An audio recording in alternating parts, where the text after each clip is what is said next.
Hey everyone, and welcome back to the channel. Today I'm going to show you how I deep clean my saddle and how I did it. So let's go ahead and jump right on into today's video. This here is my saddle before actually getting cleaned.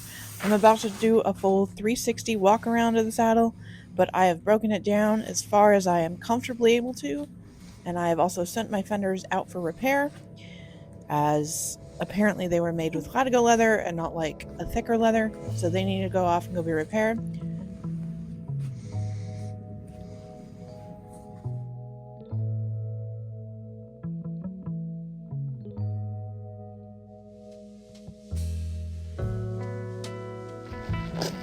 These here are just some of the tools that I've used. Obviously gloves to keep my hands as clean as possible, a big steel bristle brush, this is for the major part of the rough out, and then the sander bands for the detail in my seat. You'll see me use the big brush here to get out any surface dirt and bring out the original color. Not done.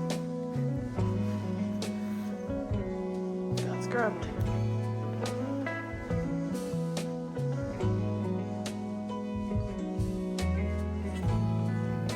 The sander bands are to get into the detail of the seat stitching. This process took me quite a bit.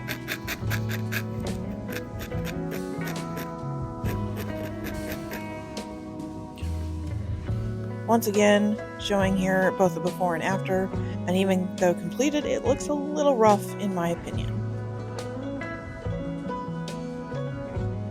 The part you haven't seen is me actually wash my saddle in the bathtub with water. This is to rinse off any and all of the lifted dirt and grime. It then sat there for 48 hours to make sure she was fully dry before the next step. This next step involves neat foot oil and a way to warm it. In my case here, it was a crock pot with a liner. When an oil is warm, it really gets into the leather pores, and that's when it does the most good for your leather.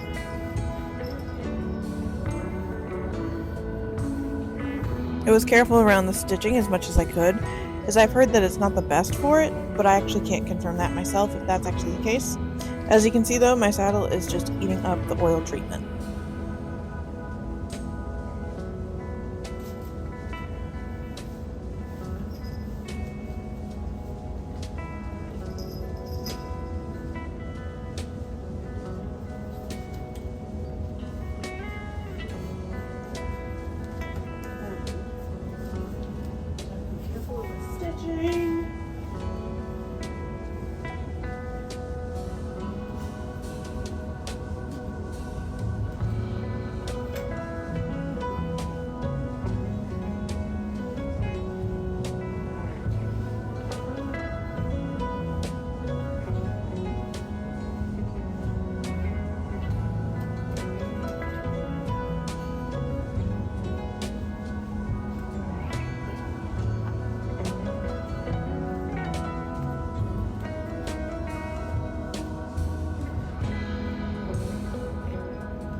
Once I got the saddle oiled, I then took all the leather strappings, the latigo, the half-breed, and the back cinch.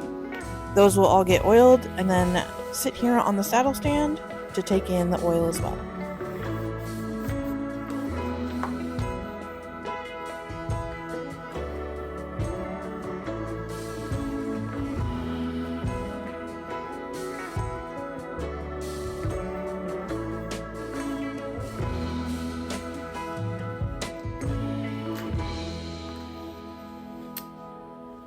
And that's how I clean my saddle. This has got to sit and dry for, gosh, I don't even know. And I don't even want to say dry, but it's really got to soak in. You can see it soaked in here, but it's still soaking in here. So I'm going to sit and let this dry. My fenders are still out getting replaced. I believe they are back next week, hopefully, fingers crossed. And the saddle will be put all back together. So until then, see you next time.